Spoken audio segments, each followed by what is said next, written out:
Reformat e sistemit të specializimit dhe subspecializimit të fakulteteve të mjekësisë në Shkup-Tetov dhe Shtyp do të fillojnë nga viti i ri akademik, njoftoi nga Ministria e Shëndetësisë. Nga atje thonë se fokusi kryesor i kësaj reforme është në mjekësinë interne dhe kirurgjinë e përgjithshme.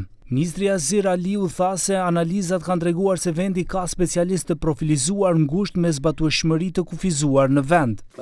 Koji što se vo proces ili studenti koji što se na specijalizaciji do 3. godina, ke može da se prefilac vo novata programa, vo noviot kurikulum, dodeka tije što se već na 3. godina ke treba da završat so starata programa.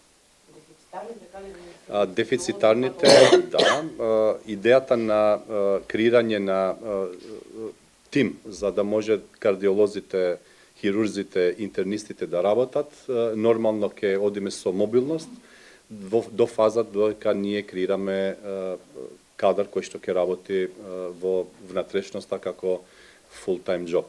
Sipas ministrit do të prezantohet një trajnim intenziv praktik veçanërisht në mjekësinë e urgjencës dhe kujdesit intenziv me ultratinguj nga pikpamja e kujdesit si në aftësinë standarde për çdo internist. Nga fakultetet e mjekësisë thonë se qëllimi i procesit arsyemor është të krijojë një internist që mund të menaxhojë në mënyrë të pavarur punën.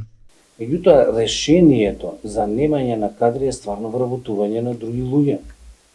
Значи, ја не го разбирам како е можно да фалат специјалисти по анестезиологија во било која болница, а директорот да ги упати на хирургија или да ги упати на кардиологија.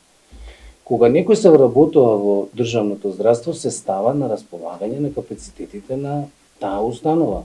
Gauda e mjekëve e mirëpresin shkurtimin e intervalit kohor të specializimeve duke u bazuar dhe në praktikat ndërkombëtare në mënyrë që të mbushen boshllëqet në mjekësinë terciare, duke krijuar kuadro të specializuara në kohë më të shpejtë.